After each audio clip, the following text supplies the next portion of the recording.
Fifth class जो video मैंने आपको भेजी है वो आपकी फोर्थ क्लास की और फिफ्थ क्लास की सेम है, क्योंकि आप दोनों का चैप्टर बिल्कुल सेम है, उसमें कोई डिफरेंस नहीं है।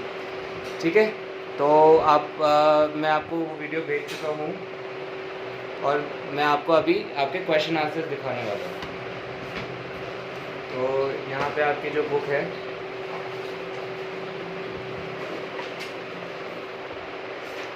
इसका आप पेज नंबर 12 खोलेंगे। तो पेज नंबर 12 पे ये वाले जो क्वेश्चन आंसर्स है ये हम अगली वाली क्लास में करेंगे, और ये जो आपको जो मैं अब बता रहा हूँ ये क्वेश्चन अब आप अपनी कॉपीज़ में करेंगे। अब डैश का उच्चारण स्वतंत्र रूप से किया जाता है। अब कौन से वर्ण हैं जिनको हम स्वतंत्र रूप से यूज़ करते हैं, जिसमें व्यंजन की ज़रूरत को नहीं पड़ती? वो स्वर हैं जिनको व्यंजनों की ज़रूरत नहीं पड़ती। तो स्वरों का उच्चारण स्वतंत्र रूप से किया जाता है। अब डैश स्वर के उच्चारण में कम समय लगता है। कौन से स्वर हैं जिनके उच्चारण में कम समय लगता है? अब ये भी मैंने आपको पढ़ा दिया है। ह्रस्व स्वर। व्यंजनों के उच्चारण में मुंह से ऊष्मा गर्म निकलती है, ऊष्मा निकलती है, ऊष्मा निकलती है, ऊष्म व्यंजनों, ऊष्म मतलब गर्मी। अब नेक्स्ट क्वेश्चन है, व्यंजन लिखने में एक समान व प्रयोग में अलग होते हैं। ये वाला क्वेश्चन आप छोड़ देना, ये हम अगली क्लास में करेंगे, क्योंकि ये एक छोटा सा पार्ट है, बहुत ही माइनर है, ये मैं आपको अगली क्लास में समझाऊंगा। ठीक है, इसको छोड़ के आप ये वाला करेंगे कि उच्चारण में ध्वनि नाक से निकलती है। तो कौन से उच्चारण में ध्वनि नाक से निकलती है जब कोई चीज़ नाक से बोलते हैं? अनुस्वार। देखो यहाँ पे लिखा हुआ है अनुस्वार। अनुस्वार के उच्चारण में ध्वनि नाक से निकलती है।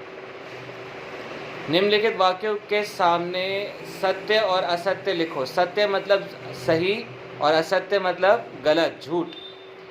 हिंदी वर्णमाला में कुल 33 स्वर हैं। स्वर लिखा है यहाँ पे, कितने स्वर होते हैं? 13, और 33 क्या होते हैं? व्यंजन। तो ये क्या है? असत्य। यहाँ पे आप लिखोगे, इधर आप लिखोगे असत्य।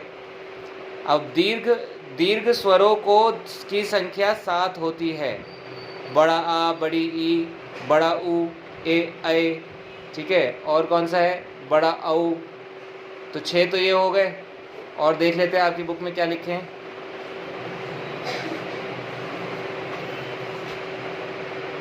और आपकी बुक में है छोटा ओ भी होता है। ओ और औ, ए, ऐ दोनों होते हैं, तो ये 7 होती है। ये सत्य है। व्यंजनों का उच्चारण स्वरों की सहायता से की जाती है।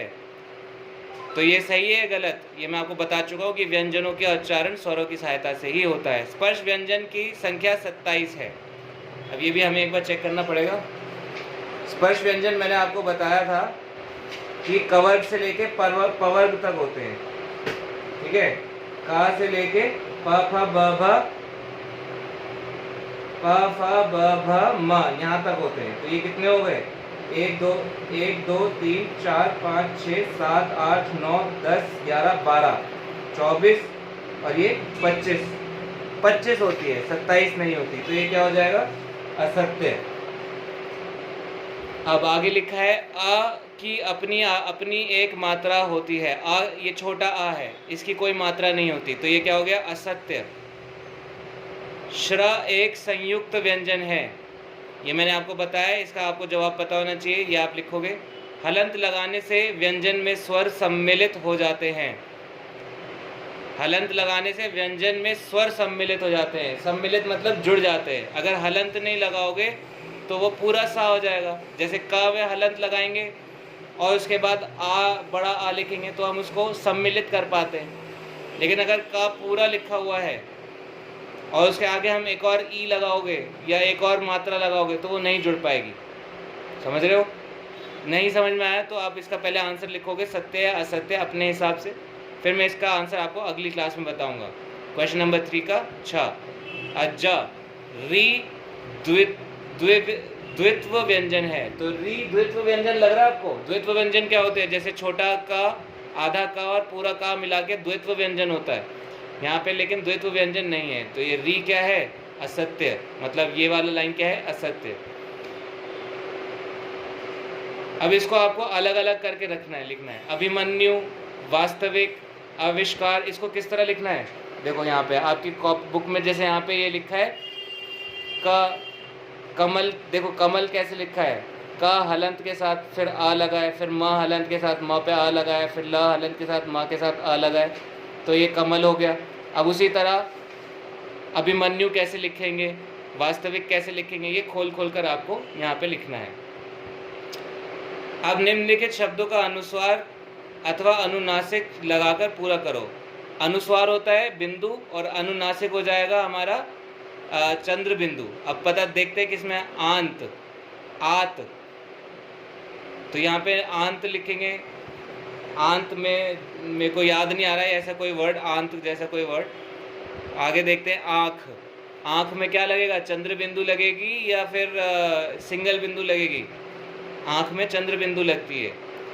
रक, रक, रंक, रंक कौन सा वर्ड है ये नहीं मालूम। डंक, ये डंक होगा, ये पंख होगा, ये सांप होगा।